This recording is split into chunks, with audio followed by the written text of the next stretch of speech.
Are we streaming? We are streaming. Are we on YouTube streaming? We should be. Yeah, there's 8 people watching. Oh, God. Oh. I got some chicken over there that's like half cooked inside its own container. It's not a good scene. I'm worried to eat any of it, but I'm sure it's fine. Yeah, maybe if you cook it longer, it would be better. Yeah, so I like set it out to thaw, but I set it out to thaw on top of the sous vide, and so now it like I looked underneath the container and it's starting to cook. I'm concerned. Wait, hold on. You're sous videing chicken? Is that what you just said? I'm going to sous vide the chicken, but right now it's in the container just thawing out. Then I was going to just put it in the sous vide, but I left it over there too long and it actually started to cook on top of the sous vide, not actually in the sous vide. I have not tried chicken. What's the world the coming sous to? vide I know. chicken. Sous vide chicken's amazing. That's not weird at all. No, that's normal. No, It's boiled chicken, actually. It's boiled in the bag. That makes it fresher. We can get into semantics here. Chicken. Right now it's cooking in its own original container. I don't know. Its own original container. I got it. Yeah. No, actually, sous vide steaks are amazing. They're amazing. Steaks are amazing. They really are. Yeah, it's totally worth it. If you don't have a sous vide and you haven't tried this, then definitely should. But whenever you tell people about it, always say, "Oh yes, we're going to boil steaks tonight," and they will definitely think it's going to be delicious. Every time. We're going to boil steaks in plastic bags. How's that sound? Yeah. I mean, like, think about it. Everyone's like, I don't know. Can we do this on the grill, please? No. Like, once I get it out of this boiled bag, then we're going to put it on the grill to sear it. It's a French method that makes it much better. It means water bath. Yes. Precision cooking. It's precise. We What should can I probably say? do the news. What? I thought we were just here to joke around.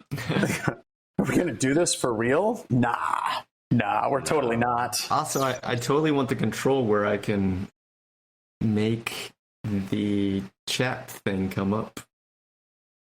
You had to use the login. I didn't use the login. We told you about the login. Remember? Didn't you read my very specific instructions about how to log into the system and what passwords to use? I ignored that. Yeah. We get a lot of emails every day. So, I feel like you're happier if you ignore half of them. Ooh, sous vide corn on the cob.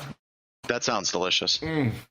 Mm-hmm. How could that possibly go bad? There you go, Jason. Oh, thank you. Just butter. Just an hour in butter. Have you tried? Butter makes everything better. Have you tried cooking corn in butter? It's delicious. What? Blasphemy.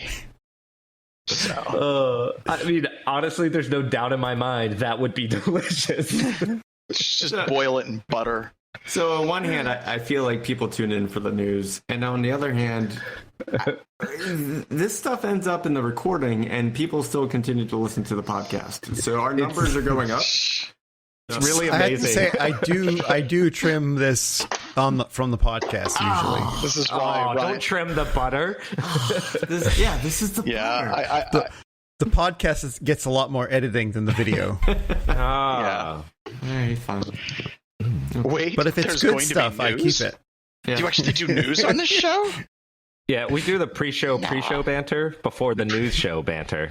You gotta listen. It's always good. That's right. You never know what you're gonna get. Yeah, someone got like a friend to tune in. They're like, no, wait, it gets better. It gets better. It gets better. I was there when they were talking about sous vide, and then it just went downhill. So high point was the music. Music was the high point. So this is really weird. I got this all set up. I've got a kitchen. I can get a drink of water right here. It's working really nice. From the setup here, I could literally do a cooking show. I just got to move the computer and everything over. For everyone who doesn't know, John, that's actually his studio. He actually has a full studio it's a background. house. Yeah, full studio house. And he is starting a cooking show for everyone who doesn't know. It's going to be amazing. I'm just kidding. We've talked. Well, actually, Jason, there are some segments. Cooking with John. We need to add some Cooking with John segment for 24-hour pre-show BanterCon. Yeah, it's only There we go. All right, everybody. I'll do White Russians and redneck sous vide. I'm already very excited about every bit of this. So I got people all the time. They're like, "Well, sous vide, you got to get it at 130 degrees and you got to hold it there." It's like 130 degrees is literally the temperature that most people. You can turn up your hot water heater. It'll come out at like 120, 130. So you can just basically make it so your sink drains slowly and just keep like putting in hot water from your hot water heater. It's free sous vide. So there you go. You're welcome. Yep. And Let's hack in your kitchen with John. Yeah, there we go. Dale Hobbs, just to let you know, we're live, even though we're talking about these things right now. We are live, so just in case. And Alex just said pre-show BanterCon. Yes, a 24-hour pre-show BanterCon. Essentially, it's going to be, what do we call it? Jumping the shark? It's jumping the shark for BHIS. Yes. Yeah. I'm going to wear a leather jacket, and it's going to be water skiing over the shark. Why don't we get Marcello back in here? Like, Marcello is just listening. He knows how to, doesn't he? Can we get Marcello a link to come and join us, please? Yeah. Isn't he still in the thing there? He does not get access to that channel, so I'm going to click on it and get Marcello's special access to that channel. We totally need to get Marcello back in here because I miss him horribly. I'm still waiting for my box to show up in my house, Marcello. Plan to infiltrate his employer. Yeah, Marcello. I love how we don't know what's in the box, just like all the podcasts that we start with him. What's in the box? What's in the box? When he's finishing telling his story and nobody knows what the context was, that's okay, so Marcello. Yeah, exactly. Marcello, you have access to the news prep and Discord, and so if you want to jump onto that link that Ryan has in there to join the newscast, feel free to do so. Or if you're just driving or doing any other thing in life, you know what? Stop what you're doing and come on in. Just come on. Guys, I'm literally driving right now. Yeah. Cool. Are we ready to kick this off? Sure, I'm going to hit the video. Oh, you know.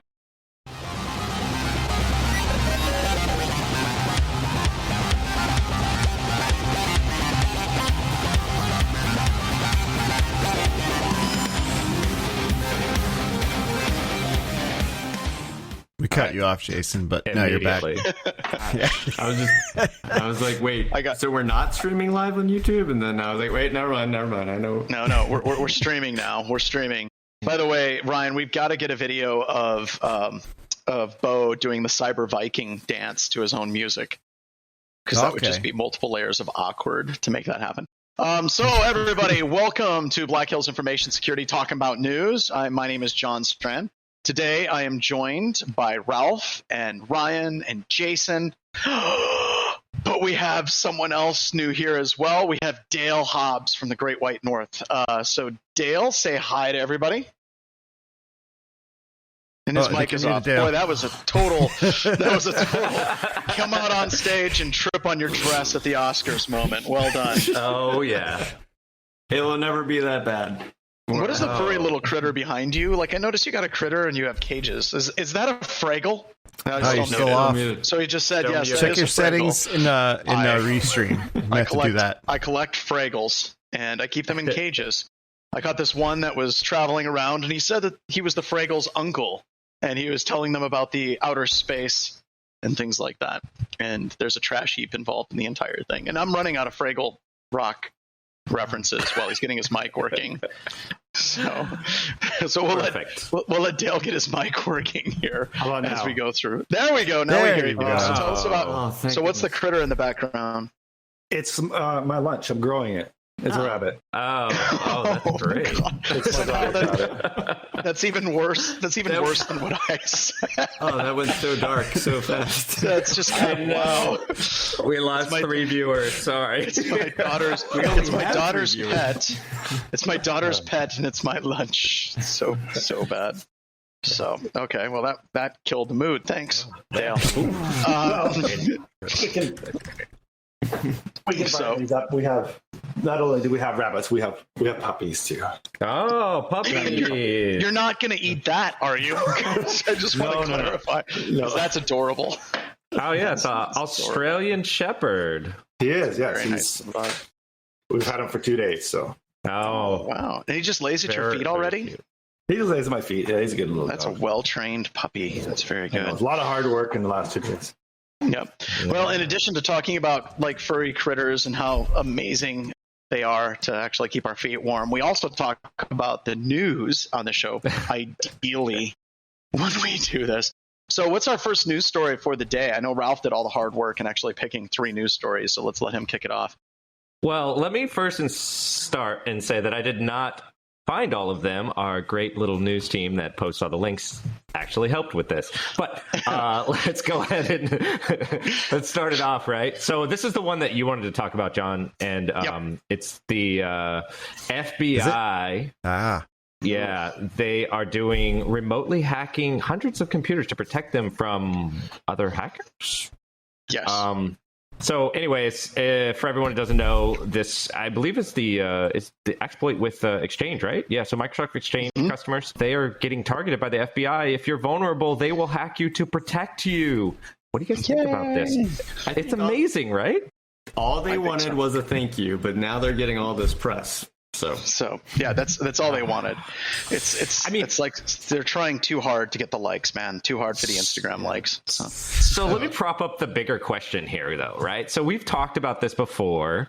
And okay, so the FBI doing it kind of changes the perspective. But the big question is, should you exploit a vulnerability on a, not authorized to in turn patch or fix that vulnerability for the greater good of that organization? Technically, they weren't exploiting the vulnerability. What they were doing is they were taking advantage of the web shell to access the systems to remove the web shell. So a little bit different, but that clarification is important. John, is this like the thing where you talked about releasing malware into your environment to see if it can find the other malware in the environment? It can be. I just realized in our live stream with Restream, we're going to need something that says John monologuing as like a warning banner, just so people know.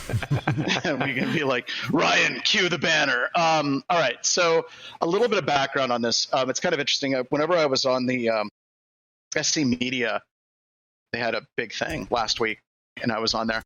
And they were talking to me about this. It was interesting because when you're reading the news stories and you're looking at the quotes, one of the things that people say is, this is unprecedented. I can't believe they did this. And then people associate with like, we took the unprecedented step. And one of the advantages that I have in this industry right now over a lot of people is that I'm old and I've been around a long time. This is not new. I know a lot of people are trying to spin this as some kind of like amazingly new idea and concept in information security, and it's not. If you want an example, look at the United States versus Wolodeck. So what happened in that is a judge issued an ex parte injunction against the Wolodeck bot herders back in 2010 and basically said that the United States government could take means to degrade the botnet. And an ex parte injunction means that you're filing an injunction against parties that you do not expect to be present. So like if you're a bot herder and there's a judge in a case and a ruling, you don't expect the bot herders to show up and basically say, you can do this or you can't do this, or fighting it in court. So what happened is the United States Marshals, working in conjunction with Microsoft, went through and took over some of the DNS servers associated with the botnet, and then also took quote unquote other technical measures to degrade the botnet. Now, what exactly would be a legal international precedent for doing this? As my son is getting milk. I don't know. He just went up. This is awesome. Just like, yo, everybody, what's up? Of course, what sucks? Once again, his Discord channel has more people than my Discord channel, and he does Minecraft stuff. So that's awesome. That's great. There he goes. He's like, so my dad's doing his doing his little thing upstairs. He thinks he's all It's just got a couple people watching today. That's only just a handful of people. So I got to shut the door here and lock it. So you have the United States. I was just going to say, I'm not sure why you let your kid in your studio, but whatever. Well, it's technically now my kitchen and living room as well. So no, I'm just all right. See, John grows his own food too. Right, exactly. So Wolodeck versus the United States is an example where the United States working with or actually the Department of Justice working with the United States Marshals and Microsoft reduced the capabilities of the botnet and took other technical measures to destroy the botnet. Now, is there any other legal case from an international perspective where you can take over systems that aren't yours? Well, it turns out there is.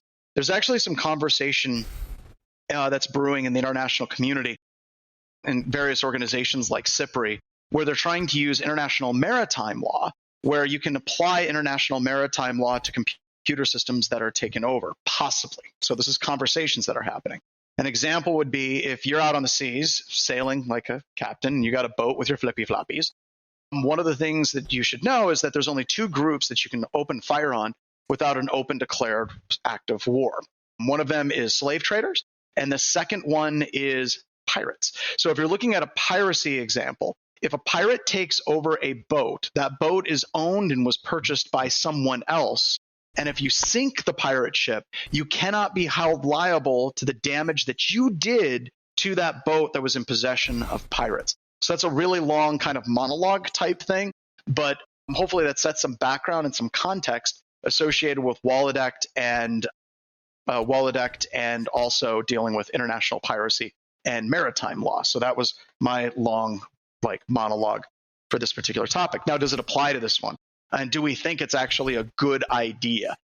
Honestly, I think I don't know. What do you guys think? Dale, do you have any thoughts that's a good idea for the government taking over people's computer systems to protect people's computer systems? I would probably not be in favor of that myself. I know I wouldn't be too happy with someone taking over my system, regardless of what the reason was for it. Yeah. But I mean, don't know what the rules are in Canada or in the United States versus Canada, but it's not really something we're too keen on here. So yeah, almost every single country has laws that you can't take over computer systems without permission of the owner. So does this qualify? I don't know. I think it's interesting, but it's not unprecedented. It has been done before. It will be done moving over in the future. But my concern is how far does the slippery slope actually go? And it's not just the United States. Do we have any other countries out there that are like, well, I want to hire hackers to take over computer systems of political dissidents in my country? And where does that actually end as well? So what about physical security? If you see somebody that has a gate that's, I don't know, got a bad lock on it, are you able to go put a better lock on it? Or can you go into someone's bank and say I see your safe isn't very good. Here, let me fix it for you? Is that... You absolutely can, but that usually means they call police on you. Because that never goes well, ever, under any circumstance. Of course, we got some people. Sam Acker said, eye patches are the new hacker hoodie. I like that. That's a good idea. It's kind of like the Trusted Sec logo. Yeah. Oh, my God, there's Marcello. Shouldn't you be driving? He was driving. Driving? No, I'm not driving. Why am I driving? I don't know. Ryan said that you were driving at the time. Oh, you were clearly driving. If I I said that. I was joking. Oh, okay. I thought you were serious that he was driving. No, I was just joking. He might not be in a position to join the show, but if you are, Yeah. We'd love to have you. It's kind of like, no, I got the car. It's on autopilot. I podcast all the time while it's on autopilot. This seems like a legit use of this technology. If I am driving, I must have taken some really strong coffee this morning because I didn't even realize. That's not coffee. All right. So Marcello, check your mic to make sure it's the right one. And 2, once John started monologuing, I had time to go prepare all my chicken for sous vide with different toppings and marinades and everything, and got back just as he was wrapping up. There you go. That was perfect timing. It was a sous vide. Wow. It was a sous vide dinner monologue. So I could tell this is going to go. We do the 24-hour pre-show banter. It's like, up. John's got a soapbox. Calls his daughter over. When he stops talking, wake me up. Is it going to be it? No, it's going to be like an hour and a half. I get this nap done. You know what I really want to get for Stupid that instructor thing. that never-ending pre-show banter would be just dartboard to throw at targets when stuff happens. For example, when war stories start, or whenever, or other examples when you have to drink during the show because they start going back into something else that they've already talked about 14 times. It's like, did Jason turn this into an 8-hour live stream about job hunting? Yes. If they talk about job hunting, you got to throw a dart. Yeah, perfect. I mean, I don't know. There could be tons of that, right? Yeah. All right. All right. Well, that's there. Next article. Yep, show next article. Oh, I think this is a good transition, actually. Oh, yeah. Okay. So before we start this one, not to Why get political. why are they arresting Tosh.0 like Daniel Tosh in that picture? Did he finally cross the line?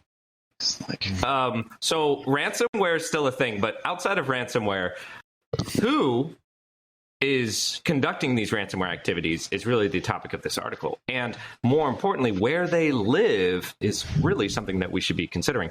So in the article, they are referencing the fact that Russia is harboring or pretty much no enforcement for anybody who launches attacks or ransomware, as long as it's not on Russia companies. So that's great. But so Russia doesn't care if you're a ransomware operator in Russia, and everyone knows it. So a lot of operations are going there, and when they get found who they are, they live in Russia, so there's nothing they can do. So Russia's like the safe harbor for ransomware. Isn't this something we've known for a long time? Like, I remember the video like 10 years ago or so, where there was a guy that was like, yeah, you come here, you work with me, and, you know, I'll give you tools to do a number of different cyber attacks, and then I'll basically walk you through the attorneys that, you know, and how much it's going to cost if you get caught in Russia. And this is my car, that's my house. Like, this has been kind of, we've known this for a while, right? I mean, it's kind of like we're now saying the quiet part out loud, and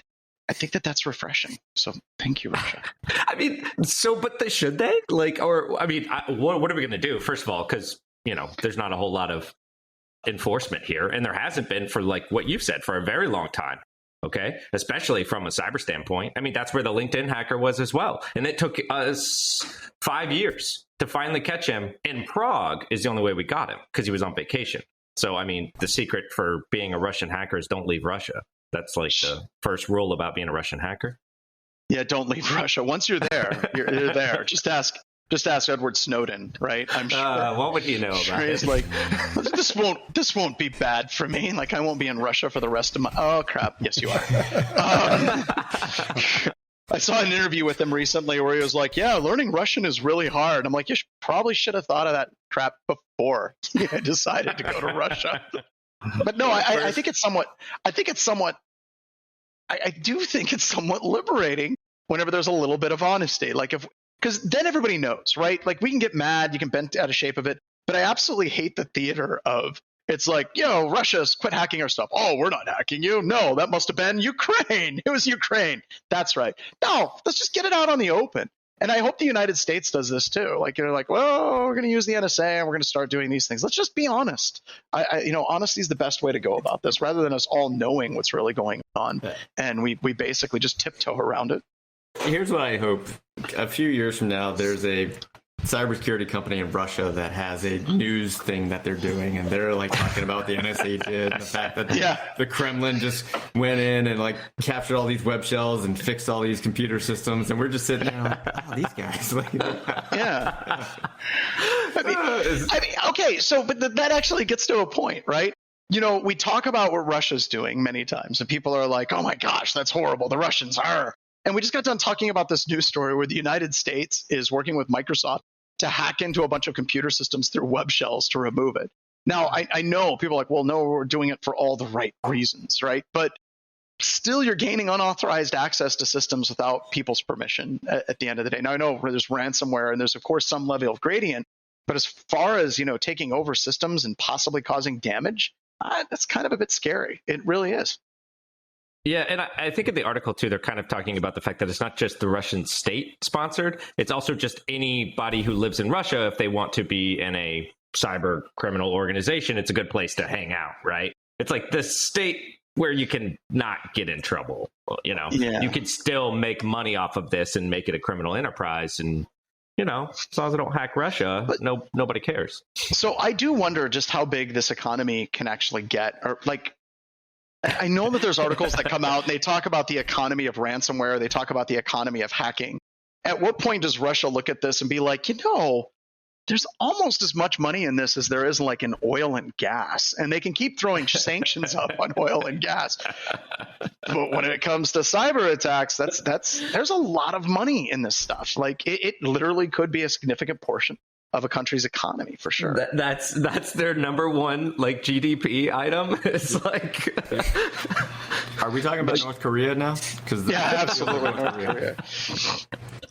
That's it. They produce hacks, and that's how they make money as a country, by hacking other people. And Blake just pointed out, said often malware will check for Russian language pack and see if it's installed, and stand down if not in place. And actually, I believe the United States, some malware that has been generally attributed to the United States, did something very similar. It didn't fire unless Arabic was the language pack on it. I think it was Flame. I'm not exactly sure, but I do think it was Flame. It was some malware that did something similar as well. All my Windows computers have all language packs installed. All the time, right? All the time. Just set them up. You can install all of them and still use English. Just a heads up in case anyone's wondering. Like that's an option. It's just be a lot of language packs. Why do I have Swahili on this damn thing? Well, so. You never know. But no, like I said, a couple I could avoid. Like I said, I love the honesty. That's just what we need. It makes everything so much easier at the end of the day. But I wonder how many like hackers in Europe and stuff are like, well, it seems like Russia is the place you ought to be, and it's like, all of a sudden they pile up all their possessions and cue the Beverly Hillbillies theme, and off they go. That's what it is. It's what it is. You just wrote a really cool short story. It should be a series. Like it's the next Mr. Robot when they load up all their stuff. It'd be like a mix-up of Borat, the Beverly Hillbillies, and Mr. Robot. Take those three things together, turn it into a series, and that's where you're at. Although it might actually be Tiger Team coming back. It may be the same thing. Sorry. We'll add it to the zine. That'll be there you go. Actually, there you go. There's one reoccurring comic. We gotta do that in the zine that's coming out. Oh, by the way, everybody, we're coming out with the zine. All right. So, what other story do we got? We got another one by good old VMware. So for people who don't know, VMware bought Carbon Black, which is really cool for VMware. Very bad for Carbon Black. Anyways, Carbon Black has authentication bypass, actually. So one of the URL for the administrative interface, you can use this to bypass the authentication right on the page and take over Carbon Black, and then move from there to the API and kind of take over this security product, right? So I know this is kind of a small story about vulnerability in Carbon Black's particular product, but I have seen a bunch of these come up with different endpoint security products and other ways that they are like rootkits and have full control of the system, and then when they're exploited, you gain that control. In this case, this is the administration interface for Carbon Black as opposed to necessarily an endpoint, but just security product failures and how bad that can be for the entire organization. So if you were to take over Carbon Black in this example, you would now be able to control all those machines and any of those settings that are getting processed inside of that system, right? So just bad for business. And more importantly, just any of your security products can be one of your bigger Achilles heels inside of your organization, right? When attacks like this happen. Well, and this also gets into kind of the supply chain conversations, right? Like SolarWinds. Everyone kind of freaks out about SolarWinds, but whenever you have this type of vulnerability that shows up, honestly, this is kind of the same thing, right? It just depends on whether or not it's a 0-day as well. And I thought there was a new supply chain, like possible supply chain hack that came up for Code Cove. I don't know if you're familiar with Code Cove. Nope, never heard of it. What do they do? So Code Cove is the source code analysis company. So it looks like they might be compromised, and it looks like they might have like multiple thousands of customers that have been compromised as well. So yeah, check out the code. Keep your eyes on the Code Cove space.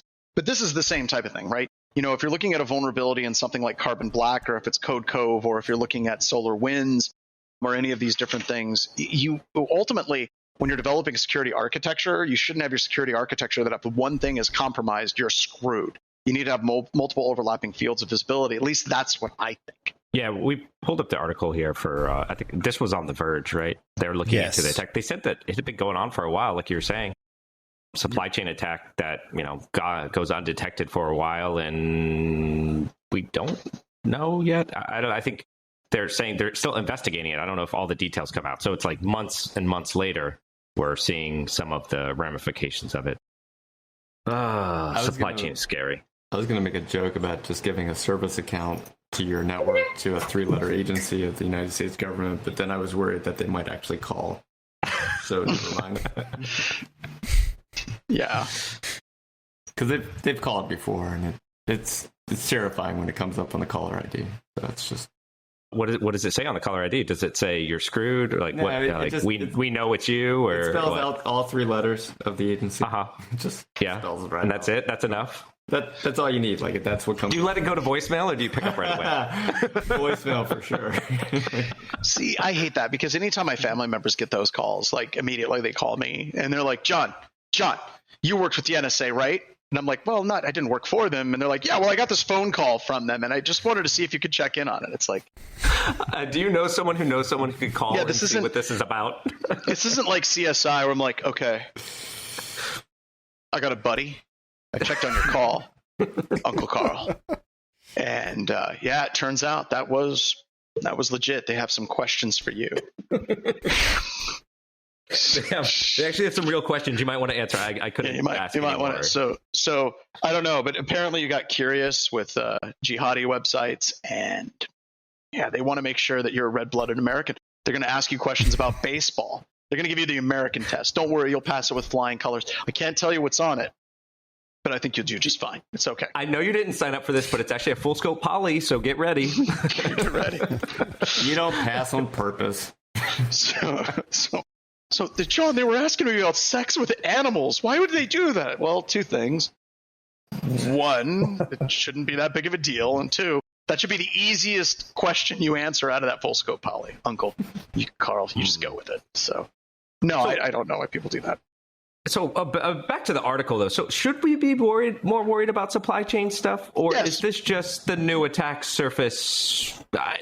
It's not new. Okay, so full disclosure, it is not new, but it appears recently it is being more heavily targeted. That's all. It appears, right? Maybe just more publicly as well, right? I do think that it is more heavily targeted because, I've talked about this in the past. When Adobe Acrobat started coming out with vulnerabilities, it was like every hacker on the planet started just swarming in on vulnerabilities, specifically dealing with compression like U3D and flat AD code and things of that nature. And then you had Java. There was like, there's no vulnerabilities in Java. And then all of a sudden, like, oopsies, yes, there is. And it was like every hacker focused in on it. And now we're kind of in this exchange kind of swirl. But I think that that's the same thing. I think that SolarWinds was so successful that there are people in various foreign governments, and they're like, holy crap, that worked really well. Are there any other organizations that we can compromise that would get us access to literally thousands of other environments?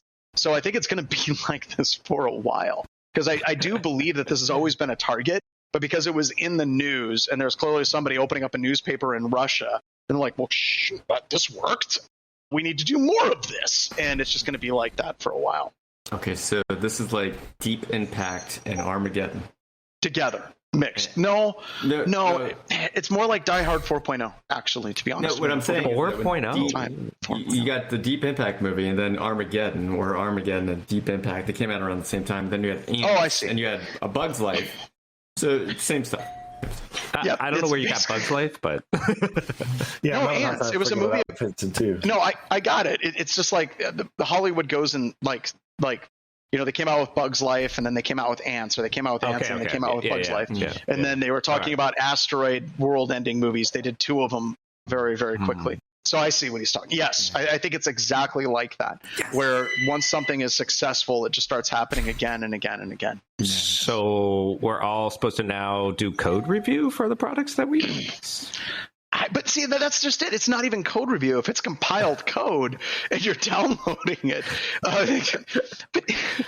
oh my God, yeah. I'm just so that asking opens the up dumb all question, kinds. right? That opens up all kinds of nightmares, because you can totally see managers at companies being like, "We're not going to download any code into this environment unless my team has assessed it first." And like everybody's like, we know you're an idiot because you just said that out loud to everybody. I think we talked about this too, right? As soon as the SolarWinds breach kind of came out, we were like, well, what do you do? And it was kind of like, no, what we can do. I mean, we're definitely not going to be reviewing all the code. I mean, I don't have time for that. Eventually, I got to trust somebody. And then everyone's like, well, I'm only going to run the most trusted code that I've personally reviewed. It's like, how can you be that good at all those different products, right? Why can't we take the file that we expect it to be and put it on a USB, and then take the new file and then see if they weigh the same? You know what? That was it. That was Hold why on. didn't think of We that. could use blockchain technology to make sure. To weigh the malware. Yeah. This is brilliant. No. We could use blockchain. Blockchain, I'm telling you. I think. Don't give vendors any idea. Don't give vendors any idea, guys. Because that's usually be a thing. Like, Marcello, I gotta ask you though. Whenever you see this stuff blowing up, and like you have these code repositories with vulnerabilities, you have SolarWinds. Do you ever like look at all this crap and you're like, but I'm the problem? Like me doing an open source backdoor, I'm the problem in computer security, right? I mean, if I did, I might have to see a therapist, but I don't. I mean, I don't. I don't think I am the problem. I think, but you never know. I mean, I might get called out on it for being the problem for some reason. However, I think it's like it's a huge issue, and I do agree that Ryan. I do agree with Ryan that it's becoming more popular. Just because it's a more efficient way of getting access to stuff, like it's just obvious. That's how you do it. Usually, the third parties are soft targets. Yeah, and you've got to almost like be wondering, like the company when you're looking at Code Cove, they're like, please, can someone check our passwords and make sure that no one used a password of Code Cove 2020 or Code Cove 123.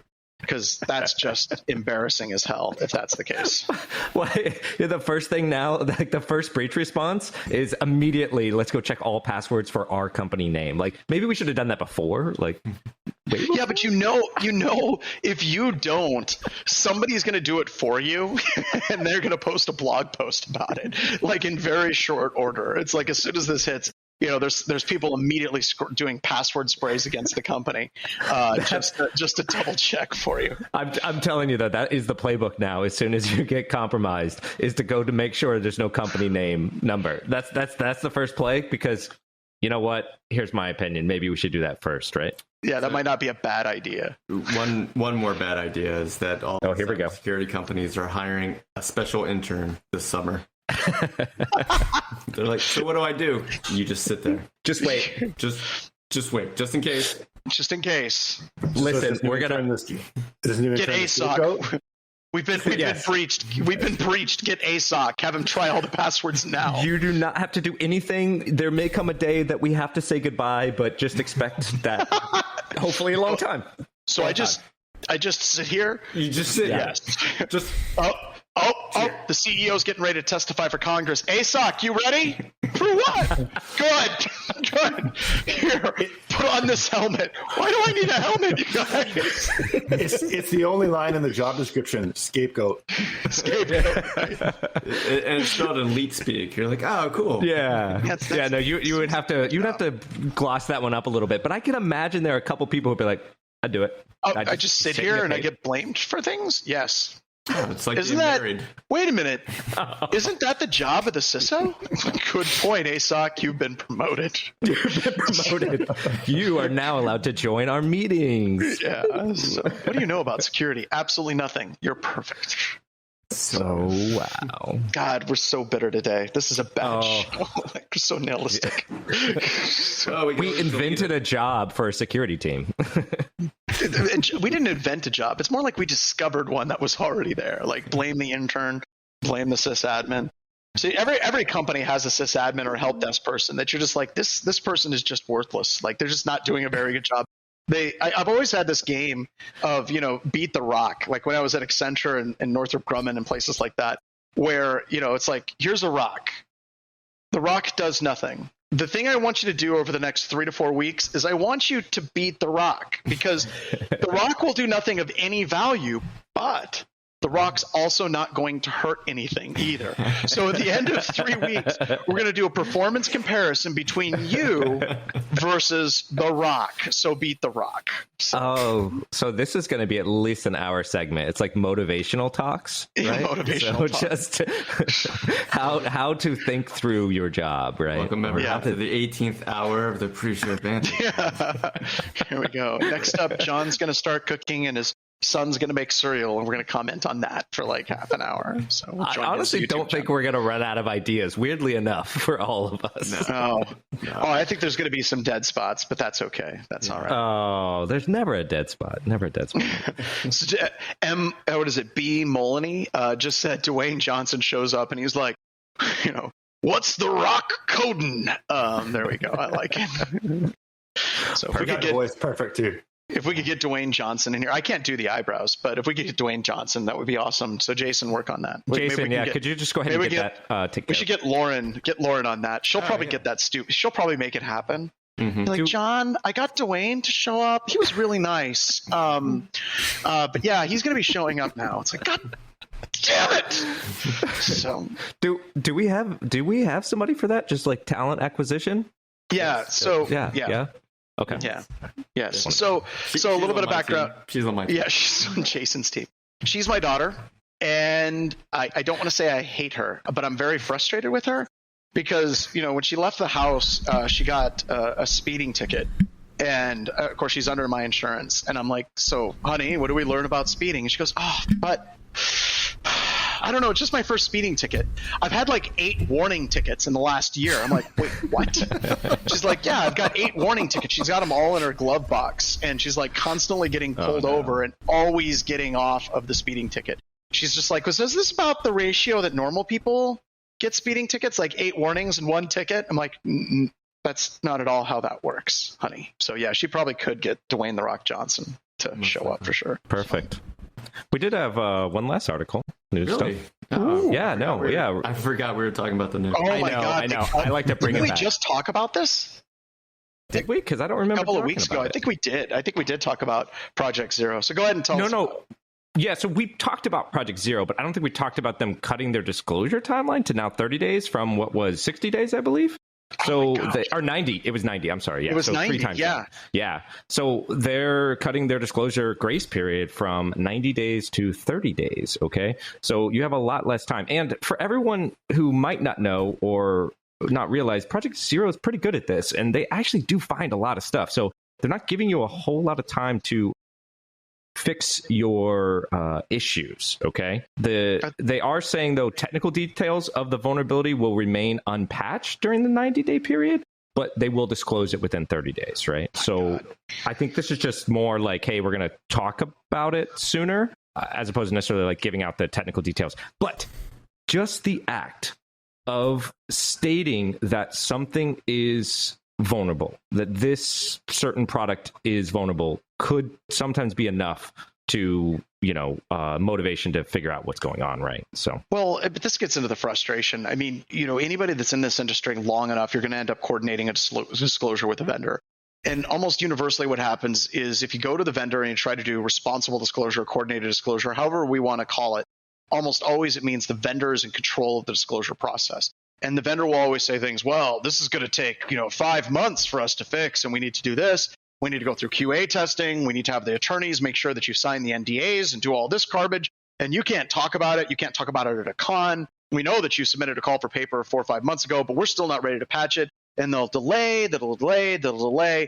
But if something shows up and is immediately released on GitHub and it's out on Twitter and it's anonymously released, somehow, magically, those vulnerabilities are like patched and addressed in less than 24 hours. So part of me, I totally get what Google's doing here. I mean, when you're looking at those types of disclosure timelines, when you're working with companies, a lot of times they're like, it's going to take forever. We're going to rewrite everything.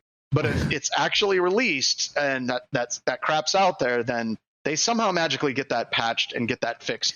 So in a in an evening. So yeah. So, and I just want to clarify this because I think I misstated just a little bit about this article. I'm just reading it here, and they're saying that specifically the 90 days, what they're talking about, this is, I believe, targeted at the exchange that we just saw, right, with the POCs and stuff. So what they're saying is that they're moving to a 90-30 model, and the 30 days is an extension on the technical details for the vulnerability, right? So after the patch is released, they have 30 days. So actually, I'm absolutely wrong here. This is the opposite. This is actually a longer setup, right? As opposed to like a shorter one, right? Well, wait a minute. Wait a minute. It used to be they would wait longer to release the full technical details of it, though. So that's longer than 30 days? Yeah, I think so. So basically, yeah, that's what I thought that they were reducing is that window. So you have the 90 days, you're going to get that. But then when they're actually going to release full technical details, is going down to 30 days at that point. Okay. All right. That makes sense then. So I for some reason thought it was 30 days before they released the vulnerability, but actually it's 90 days before they announce it, right? And then 30 days after the patch.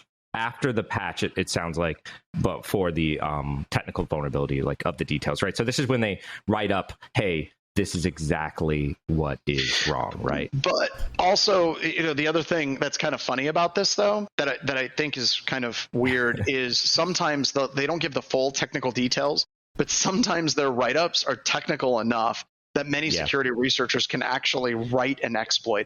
It's basically like, well, there's a possible vulnerability in this specific area of code in this specific application. We're not going to release POC. We're not going to release all this stuff, but it's over there in that code section if you want to look into it. And a lot of security researchers, just from their high-level disclosure, can actually piece that together fairly quickly as well. It is interesting, though, because think about it. So Google has had this, the policy, and their vulnerability research is really good, and they have found a lot of very impactful large vulnerabilities. And so I guess my bigger question is about like other organizations that possibly have the same level of, resources inside of this, and what their disclosure policy is.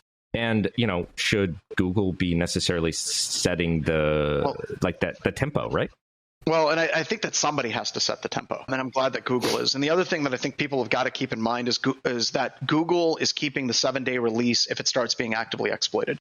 So if they're communicating with a vendor and they're basically saying, hey, this stuff's got to be fixed, you got to work with it, then they get that 60 or that 90 plus the 30. And then if at any point in that time they see an active exploit, they now get a 7-day window. And I don't think that's changing in this policy. So I think that that's still in play.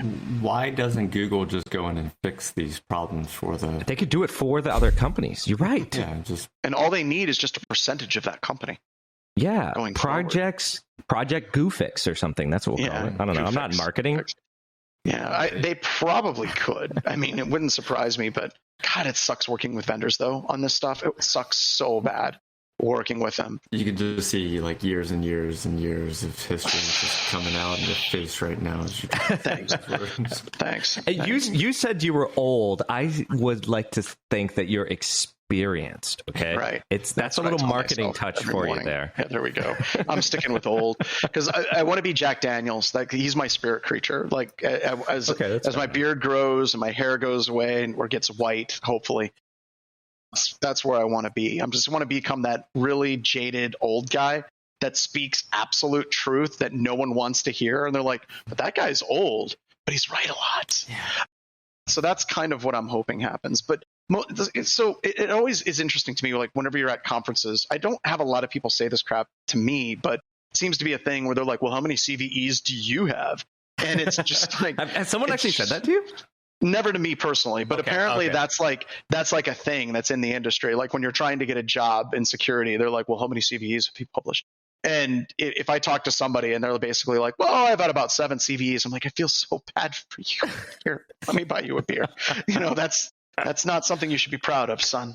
I did have one guy apply for a job. He was really hell-bent on making sure I knew that he had published a CVE. He was really proud of that.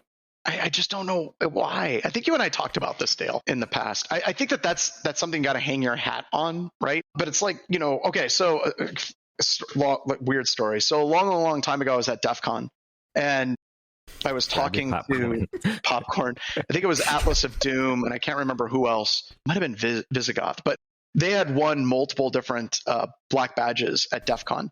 And for the record, I have none. I've never competed because I would suck. And this one person came up, and it was right in the middle of, I think, the Java vulnerability craze that we had been talking about earlier, and just kind of butted in and was like, so guys, I want you to know I got a 0-day for Java. And I remember one of them, it was either Visigoth or it was Atlas, looked at him and basically said, who doesn't? And I was like, oh, ouch, ouch, ouch. Owie. And I was like, me, I'm the only one in this group that doesn't have one. That's who I am. Did you raise your hand? You're like, I actually did. I said me. Okay. I've got 0 of them. So, but no, it's just these sad metrics and gatekeeping that we set up for ourselves, I suppose. I like this. A new idea for a 1-hour webinar from Blake says, working with vendors on responsible disclosure. It's a really easy webcast, Blake. It would literally be one slide and it would just say, don't. You know, what you do. Okay, so what you do in the industry, and if you're going to start a pen testing company, this is what you do. Any vulnerabilities that you discover, don't ever work with the vendor. And the reason why is the vendor's going to take hours, if not weeks, of your time from your company working with them to try to get this vulnerability coming up with like a patch, additional details. You're going to put hours and hours and hours into it, and you're not going to get a freaking dime, and then you'll be lucky if it ever gets patched or updated. What you do is you hand it off to your customer, and you tell them to coordinate with the vendor. Now, what usually happens is they fix things a lot quicker. We had a customer that was a bank, and they came up with this vulnerability in a firewall. We came up with this vulnerability in this firewall vendor, and we aren't going to talk to the vendor because screw that. I don't like burning my money in that way. I burn my money in other ways. But so what the vendor did is went to one of the ISACs for threat intel sharing groups and basically publicly went out and said, hey, this particular firewall has this vulnerability. You can bypass it by doing these things. And that was fixed probably within 24 hours. So that's one of the best ways to actually do disclosure. Let your customers do it for you because vendors will listen to their customers, not pen testers. Blake's writing this down. So there you go. So what happened to Sad Plant, Jason? Sad Plant? It looks like Sad Plant. It looks really sad. Looks like he hung himself. Or he threw up. Like that's like vomit coming out of Sad Plant. It's just Sad Plant. Oh. Yeah. He's living up to his name. It's a new and improved Sad Plant. Again, another 1-hour session on Sad Plant. There we go. All right, everybody, welcome back from the break. We're back at Sad Plant. There you go. Now Jason and I are going to let Sad Plant take over the 24-hour webcast for a 2-hour session. Go Sad Plant. We have 20 hours to go, everyone. We have 20 hours to go. I'm telling you right now, don't miss this. This will be the funniest 24 hours. You're overselling it. You're overselling it. So Ryan, I want you to watch this whole thing, and I just want you to take all the good bits and put it into a 1-hour, session that we can put out like the a highlight highlights, video, if you will. Yeah, you gotta do it. It'll only All be the 2 hours awkward long. silence. Yes. You can see that Ryan at about hour 15 started taking mushrooms and started hitting the button very quickly. So, well, that was all the news I had today, guys. no, that's good. I think that's good. I think we can shut it down. Just now. play us out. Just get us Just out. play us Here out. we go.